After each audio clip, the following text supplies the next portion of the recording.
بسم اللہ الرحمن الرحیم. السلام علیکم ناظرین. وزیر اعلیٰ پنجاب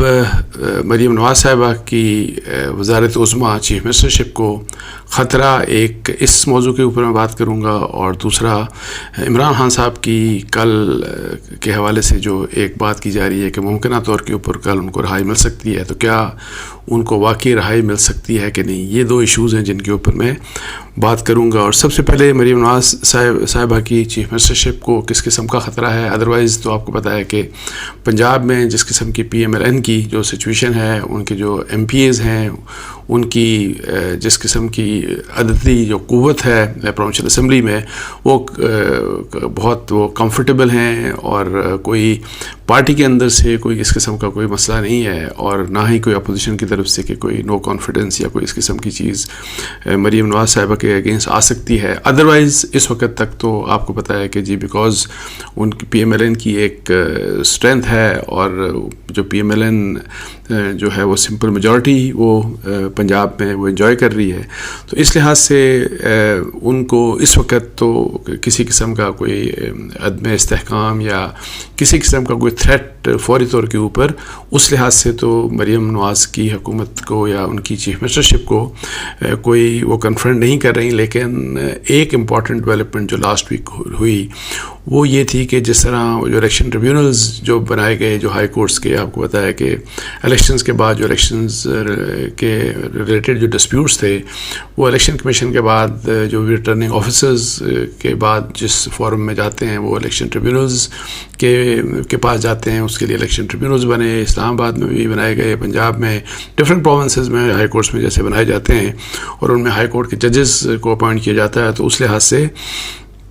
جو ایک ٹریبیونل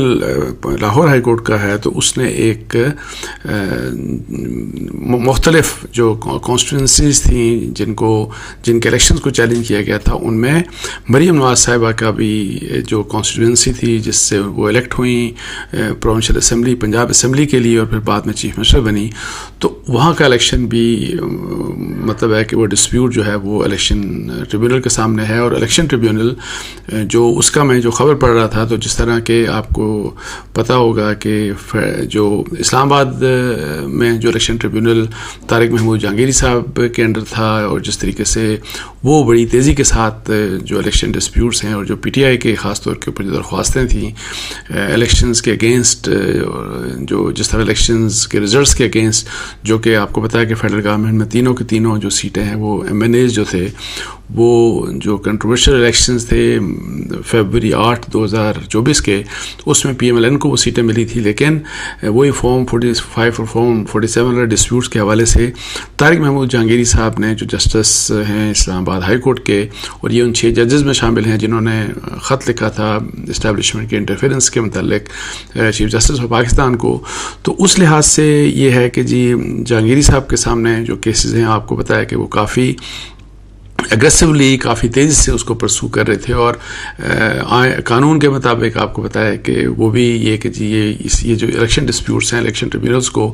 وہ تقریباً 2-1 مہینے میں ان کو سیٹل کر دینے چاہیے. لیکن پاکستان کی تاریخ میں کبھی ایسا نہیں ہوا، اور 5 سال گزرتے رہے، اور یہ ریپیٹڈلی ہوتا رہا. لیکن بہت ہی شاذ و نادر ہی کسی الیکشن ڈسپیوٹ میں کسی کو کوئی انصاف ملا ہو یا فیصلہ ہوا ہو. سو حکومتیں چلی جاتی ہیں، جو پارلیمنٹ ہوتی ہے وہ اپنی ٹرم پوری کر دیتی ہے، اور اس کے بعد بھی فیصلے جو ہیں الیکشن ٹریبیونل کے سامنے وہ پینڈنگ رہتے ہیں. تو یہاں پہ اب چونکہ ایک تیزی نظر آئی، اور پھر یہ کہ جی اس کو جتنا جلد ہو سکے وہ ان کا فیصلہ کیا جائے. تو آپ کو یاد ہوگا کہ طارق محمود جہانگیری صاحب نے جب کچھ ڈیٹس بھی دیں، اور پھر الیکشن کمیشن سے بھی انہوں نے جو کچھ جواب بڑا کلیئرلی ان کو کہا کہ جی اس قسم کے جو بھی ریکوائرڈ ریکارڈ ہے وہ بھی پرووائڈ کریں. اور لیکن یہ ہے کہ جی جو PMLN کے جو کینڈیڈیٹس جو MNA جو الیکٹ ہوئے فیڈرل گورنمنٹ سے، فیڈرل ٹیریٹری اسلام آباد کی ٹیریٹری سے، وہ ڈیلی ڈیلنگ کرتے رہے اور کبھی وہ پیش نہیں ہوتے رہے، اور پھر بعد میں انہوں نے چیلنج کر دیا طارق محمود جہانگیری صاحب کے جو ٹریبیونل ہے اس کو، اور اس کے ساتھ ساتھ ہی ایک آرڈیننس آ گیا فیڈرل گورنمنٹ کی طرف سے جس میں اس قسم کی بات کی گئی کہ جی ریٹائرڈ ججز کا بھی ٹریبیونلز بنائے جا سکتے ہیں. اور یہ جو ڈیولپمنٹ ہوئی تو یہ بیسیکلی یہ سارا کچھ اس لیے کیا گیا کہ جو ایک بظاہر ایک ایفرٹ جو نظر آئی حکومت کی طرف سے، الیکشن کمیشن کو بھی آپ اس میں شامل کر سکتے ہیں، اور پھر جو پی ایم ایل این کے جو ایم این ایز تھے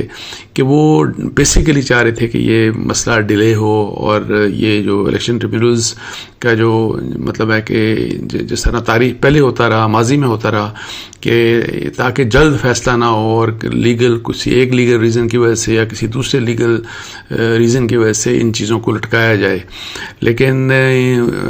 ہائی کورٹ کی طرف سے، اسلام آباد ہائی کورٹ کی طرف سے پھر آپ کو یہ بھی پتہ ہے کہ جی وہ جو ٹریبیونلز کی بات کی گئی کہ جی کوئی آلٹرنیٹ دوسرا ٹریبیونلز کی، اس چیز کو بھی ریجیکٹ کیا گیا. تو اسی قسم کی ایک چیز جو ہے وہ میں نے جیسے کہہ رہا ہوں کہ لاسٹ ویک الیکشن ٹریبیونل جو ہے لاہور ہائی کورٹ کا ایک، تو اس میں انہوں نے بڑے واضح انداز میں، اور جس میں ایک بات نظر آئی کہ وہ بھی چاہتے ہیں کہ ٹریبیونل بھی، جو لاہور ہائی کورٹ کا ٹریبیونل ہے وہ بھی یہی چاہتا ہے کہ یہ جو کیسز ان کے سامنے ہیں، جس میں مریم نواز کا بھی کیس ہے جو ایم پی اے جس حلقے سے وہ جیتی ہیں، کہ جی ان کو پرولونگ نہ کیا جائے، ان کو ڈیلے نہ کیا جائے، اور جتنا جلد ہو سکے اس کا فیصلہ کر دیا جائے. اب جس طرح فیڈرل گورنمنٹ، جس طرح ہم نے پی ایم ایل این کا جو ایک رسپانس تھا، یا فیڈرل گورنمنٹ کا ایک رسپانس تھا، یا ایک الیکشن کمیشن کا رسپانس تھا، تو ہم نے جس طرح دیکھا کہ فیڈرل کا یہ جو اسلام آباد کیپٹل ٹیریٹری کی جو ایم ایل ایز کی جو 3 سیٹس ہیں، اس کے متعلق ڈیلے ان تینوں جو یہ جو ہیں ایکٹرز، ان کے پارٹ کے اوپر ہم دیکھ رہے تھے کہ جی ایک ڈیلے کی کوشش ہو رہی تھی. تو یہی اسی قسم کی کوشش ہوگی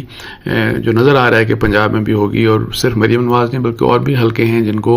اسی ٹریبیونل کے سامنے جس کا میں حوالہ دے رہا ہوں کہ جس میں انہوں نے الیکشن کمیشن آف پاکستان سے انہوں نے بڑے واضح انداز میں کہا کہ جی یہ تمام ریکارڈ ہر حال میں نیکسٹ جو بھی ہیئرنگ نیکسٹ ڈیٹ ہے اس میں پرووائڈ کیا جائے. اس میں کچھ ایفیڈیوٹس بھی مانگے ہیں. تو اب یہ ہے کہ جی اگر یہ مسئلہ ڈیلے نہیں ہوتا اور یہ جو الیکشنز کے متعلق یہ ڈسپیوٹس کا فیصلہ ہوتا ہے، تو جو فارم 45 اور 47 کی جو کنٹروورسی ہے، اور جس ماحول میں اور جس طریقے سے الیکشنز ہوئے تھے، آپ کو بتایا کہ فیبروری 8 کے، تو اس میں جنرلی موسٹلی یہی بلیو کیا جاتا ہے جو انڈیپینڈنٹ آبزرورز ہیں کہ جی اس میں جو ہے وہ اس قسم کی مطلب ہے کہ انجینئرنگ کہہ دیں، منورنگ کہہ دیں، ریگنگ کہہ دیں، جو بھی آپ کہتے ہیں، وہ اس قسم کی ریگنگ کی گئی کہ جس کا بیسیکلی فائدہ جو ہے وہ پی ایم ایل این کو، جنرلی پنجاب کی جب بات کرتے ہیں یا ہم اسلام آباد کی بات کرتے ہیں تو پی ایم ایل این کو زیادہ فائدہ دیا گیا. اور یہ جو کہا جاتا ہے کہ جی وہاں پہ پی ایم ایل این کی بہت سے لیڈرز اور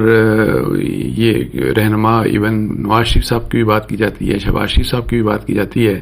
کہ وہ اگر پھر کاؤنٹنگ ہوتی صحیح اور فارم 45 کے مطابق ہی فارم 47 جو ہے اس کا رزلٹ اناؤنس کیا جاتا الیکشن کمیشن کی طرف سے، تو یہ الیکشنز کے رزلٹس بالکل مختلف ہوتے. تو دیکھنا اب یہ ہے کہ کیا مریم نواز صاحبہ کے پاس وہ اس قسم کا ایویڈنس ہے کہ وہ یہی 45 اور 47 والی جو کنٹروورسی ہے کہ اس لحاظ سے ان کے حق میں جو چیز جائے، اور اگر فرض کریں وہ اس قسم کی چیز نہیں جاتی اور اسی طریقے سے ایگریسولی پرسو کیا جاتا ہے اس کیس کو، پنجاب کا جو لاہور ہائی کورٹ کا جو ٹریبیونل ہے، الیکشن ٹریبیونل، تو پھر مریم نواز صاحبہ کو اس لحاظ سے خطرہ ہو سکتا ہے. بیکاز اگر جو ان کا جو اپوننٹ ہے، جو پی ٹی آئی کے جو اپوننٹ ہیں جنہوں نے ان کی الیکشن کو چیلنج کیا، اگر وہ ثبوت پیش کرتے ہیں اور اس کے اوپر فیصلہ ان کے حق میں آتا ہے، تو پھر ڈیفینیٹلی اس سے یہ ہوگا کہ مریم نواز صاحبہ کی جو ہے وہ حکومت جا سکتے، ڈیفینیٹلی اس صورت میں اگر فیصلہ آ جاتا ہے تو وہ چلی جائے گی. تو اب یہ ہے کہ جی اس میں کیا الیکشنز کوئی دوبارہ ری الیکشنز کی بات کی جائے گی یا کیا ہوگا، وہ ہے رہنے اور فیصلہ ٹریبیونل کا ہوگا. ابھی کسی اس بارے میں کوئی اسپیکولیٹ نہیں کیا جا سکتا. تو یہ ایک وہ چیز ہے کہ جو کہ میرا خیال ہے کہ پی ایم ایل این کے لیے بھی اوور آل بھی، جیسے اسلام آباد کے کیس میں جیسے کہ ان کے لیے پریشانی کا باعث ہے، تو پنجاب میں بھی جس طریقے سے یہ جو بھی جس ٹریبیونل کی میں بات کر رہا ہوں الیکشن ٹریبیونل کی، اس کی جو پروسیڈنگ ہے میرا خیال ہے اس سے بھی پی ایم ایل این کو کافی پریشانی ہے، اور یہ پریشانی مریم نواز صاحبہ کے لیے بھی ڈیفینیٹلی ہوگی. اچھا، دوسرا جو کیس ہے وہ میں چونکہ 2 دن پہلے بھی میں نے عمران خان صاحب کی رہائی کے اوپر آپ سے بات کی تھی، اور میں نے آپ سے یہ بات کی تھی کہ جس طرح احسن اقبال کا بھی میں نے حوالہ دیا تھا، رانا ثناءاللہ صاحب کا بھی حوالہ دیا تھا کہ اور یہ کہ جی گورنمنٹ کی کیا انٹینشن ہے، اسٹیبلشمنٹ کی کیا سوچ ہو سکتی ہے. تو ڈیفینیٹلی عمران خان صاحب چونکہ کل عدت کا کیس ہے جو کہ لاسٹ ان کی کنوکشن ہے، اور ایکسپیکٹڈ یہ ہے کہ جی اس کیس کا کل فیصلہ ہو جائے گا، اور یہ بہت سے لوگ سوچتے ہیں کہ ہو سکتا ہے کہ یہ فیصلہ بھی عمران خان صاحب اور پشا بی بی کے حق میں آ جائے، تو اس کے بعد پھر عمران خان صاحب کی رہائی کی بات ہوگی. تو جس طرح رانا ثناءاللہ صاحب نے کل شاہ زیب خانزادہ کے پروگرام میں اس طرح کی بات کی کہ عمران خان صاحب کو اگر رہائی مل سکتی ہے مطلب ہے کل، لیکن ساتھ ہی یہ کہا کہ گورنمنٹ نہیں چاہے گی کہ وہ رہا ہوں. تو میں آپ کو بتاؤں کہ میری بھی، جیسے میں نے اس دن بھی آپ سے 2 دن پہلے بھی یہ بات کی تھی، میری بھی انفارمیشن یہ ہے کہ گورنمنٹ ان کو رہا نہیں کرے گی، نہیں کرنے دے گی، کوئی اور کیس ڈال دے گی. جس طرح سے بہت سے لوگوں کو